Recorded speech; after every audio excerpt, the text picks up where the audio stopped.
그림을 그린다는 거는 어떻게 보면 그냥 눈으로 본다고 해서 금방 손이 이렇게 가는 게 아니라 그 눈에 보이는 어떤 대상이 자기 몸에 자기 눈을 통해서 익숙해질 때, 그럴 때에 이제 그림을 그릴 의욕이라고 그러들까? 그림을 그려야겠다는 결정이 생기는 거거든요. 특히 뭐 화론에서도 우리가 숙시라는 말이 있는데 익숙해질 때 그 형태가 나온다 이런 뜻이겠죠. 그리고 또 더 나아가서 자기 마음속에 눈으로는 보지만 자기 마음속에 눈으로 본 것이 이걸 옮길 수 있다 하는 판단이 설 때야 비로소 그림 그리는 행위라는 것은 일어나는 거거든요. 이제 그런 단순한 예를 예뿐만이 아니라 도시를 예를 들어서 우리가 생각해 보면은 자기가 거주하는 그 일상의 하루하루를 지나면서 처음에 갔을 때는 그 자기가 지낼 그 공간에만 관심을 갖다가 그 다음에 예를 들면 뭐 수포를 갔다 온다든가 물감을 사러 갔다 온다든가 하는 일상생활이 반복되면서 비로소 도시는 하나하나씩 눈에 들어오기 시작을 하는 거죠. 그러니까 예를 들어서 그 주변 가게들도 들어오게 되고 또 자기가 좋아하는 데와 아닌 데가 또 구분이 가고 이런 것들이 이제 서서히 우리 몸속에서 이제 그런 인식이 일어나는 거죠. 피프스 애비뉴와 식스 애비뉴 그 사이에 있는 56가는 저한테 점점 익숙히 다가오면서 이제 큰 작업을 그거를 갖다 구성해서 여기에 보이는 이 건물의 형태 또는 로고 거기에 서 있는 사람들조차도 예를 들면 우리가 유럽의 많은 궁들 앞에 관광객들이 지나가는 거를 보면은 금방 이해가 되잖아요. 사람들이 저걸 보러 왔구나. 그렇지만 어느 공간은 그냥 사무 공간이라기 때문에 이러는 사람만 드나드는 공간도 있죠. 그런 것이 그런 환경과 함께 같이 읽히는 거잖아요. 여기 이 공간은 내가 여러 차례 뉴욕을 드나들면서 잠깐씩 짧게 방문을 했던 중에 유독 이 공간은 그 한가운데에서 그 공간을 이해하고 거기에는 아까도 내가 지난번에 얘기한 것처럼 저기에 서 있는 사람들을 나는 그렇게 느꼈어요.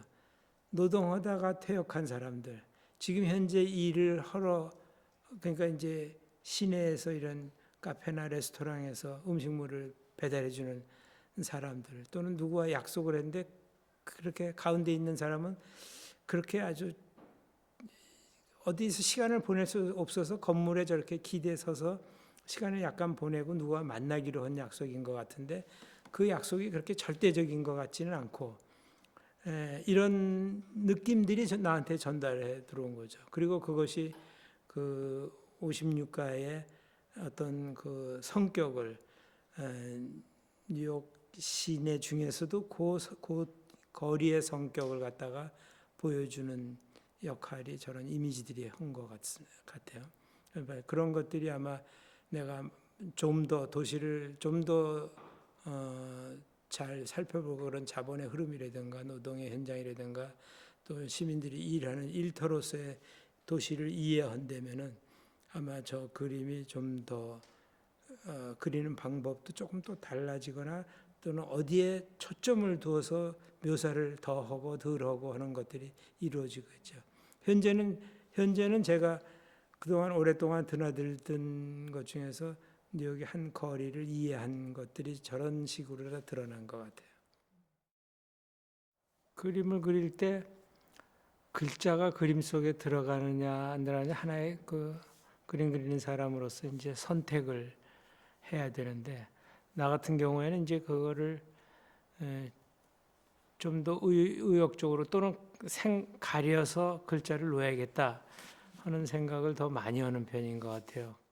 내 생각에 우리가 도시에서 사람을 볼 때 사람을 따로 독립해서 볼 수는 없기 때문에 어떠한 상황에서도 환경이라는 게 사람에 따르게 마련인데 특히 도시 같은 경우는 아마 그러한 간판의 글씨가 이 시대를 굉장히 나타내는 그런 특징적인 요소가 아닌가 하는 그런 걸 집어넣어야겠다 이런 생각을 갖게 되는 거죠. 또 하나는 우리가 아마 동양미술 오랜 동양미술의 역사에서도 보면은 글은 굉장히 그림의 중요한 요소였던 전통이 있었고 또 뭐 현대 회화에서도 글과 그림과의 관계에 대해서 대단히 많은 고민들을 했었던 것 같아요. 저 같은 경우에 그러한 그 글에 대한 내용을 글이라고 하는 것을 하나의 시각에 눈으로 볼 수 있는 어떤 추상적 기호로서 또는 의미 있는 기호로서 또는 시대적인 어떤 징표로서 중시하는 편이라고 할 수 있죠. 지금 작업은 하면서 애초에는 그냥 무작위적 생각이라고 그러는데 무작위라는 것이 생길 수 없는 것 같은 이런 생각까지도 들 정도로 구성을 해야 되는 거야, 내 기억을. 지금 오늘 쓴 것 중에서도 이렇게 보면은 내가 어저께 영어를 갔다 왔거든. 친구가 죽어서 그 장례를 갔다 왔는데 거기를 내가 최근에는 안 갔지만 이전에 한 20여 년을 드나들었던 기억들이 이제 더 나는 거지. 그러니까 가서 뭐 이렇게 장례만 보고 왔지만 그 장례에 연관된 그 지역에 대한 기억이 여기 오니까 예전에 했던 많은 생각들이 오늘 아침에는 그 어저께 갔다 온 일 때문에 그게 막 이렇게 생각이 많이 나는 거죠. 예전 기억과 현재의 기억이 이게 합쳐지는 거 오버랩되기도 하고 이러는 것 같아서 내가 지금 이거를 하면서 이제 그런 두세 가지를 이 사람의 기억이라고 하는 것이 그렇게 일률적으로 쭉 가는 게 아니라 중간중간에 자꾸 과거와 현재가 자꾸 뒤섞이면서 이렇게 생각이 흘러가는구나 그런 걸 느끼고 이제 몇 가지 이제 하다 보니까 또 계획 같은 게 생기더라고 이거를. 그러니까 계획과 기억과 일상 이런 게 자꾸 이렇게 섞여 나가는 것 같아요. 이 계획 같은 거는 보니까 나는 몰랐었는데 내가 이렇게 일상에서 보고 있는 이 지형과 자연과 그런 도시 이제 뭐 시골이지만 그러니까 시골 도시의 이 어떤 흐름, 어떤 공간이라 그럴까? 공간의 흐름 같은 게 환경과 같이 어울리면서 내가 위치하고 있는 것들을 이렇게 확인시켜주는 글을 씀으로 해서 내가 어떤 위치에 있다는 것을 확인이 되는 단어에 의해서 그런 게 느껴져요.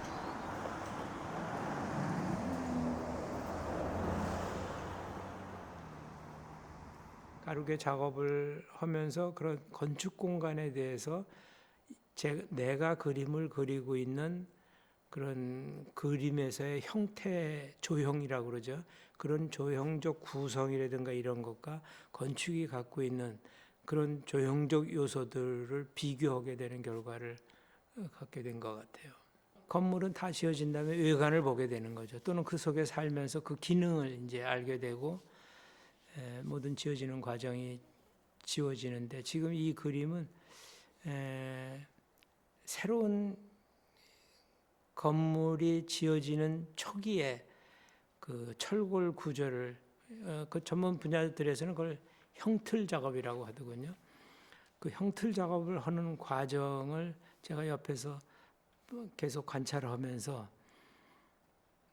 그것이 뭐 아까 얘기한 대로다가 인간이 그런 문명화되는 과정을 그 속에 많이 갖고 있다고 하는 걸 느낀 거죠. 그리고 또 더 나아가서 저는 그 중에서도 그분들이 반복돼서 그 형태를 만들기 위해서 예를 들면 벽체에 콘크리트 벽을 만들기 위해서 이제 거푸집이라는 재료를 통해서 그 속에 철근을 넣고 시멘트를 붓는 그 과정을 만들기 위해서 이제 집을 이렇게 틀을 만드는 거죠.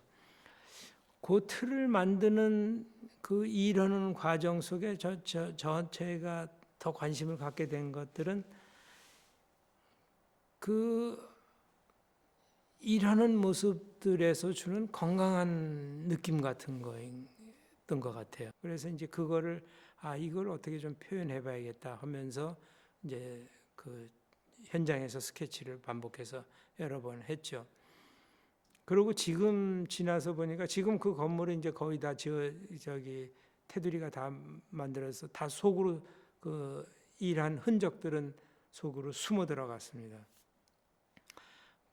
내 생각에는 그러한 일하는 사람들의 그 힘을 또는 운동, 그 일하는 어떤 감각 이런 것들이 하나하나 쓰여서 사실 그 형틀은 없어져 버렸어요. 그 속으로 숨은 거는 철근만 숨고 나머지 형태들은 다시 또 해체해서 속에는 콘크리트가 채워서 하나의 형태가 이제 건물로서 남게 된 거죠. 뭐 이런 것들이 그냥 일반 건축을 겉으로 보는 것과 이런 노동의 과정을 그 속에다 대입해서 놓고 보면은 같은 건축을 보더라도 그 건축 속에 숨어 있는 어떤 구조적 힘, 그러니까 지금은 없어져 버린 일종의 일한 사람들의 노력의 힘이죠. 그거는 이제 해체가 돼 버렸으니까. 그 해체 무언의 그런 힘이 저런 건물들 속에 수없이 구석구석 스며 있다는 걸 알 수가 있는 거죠.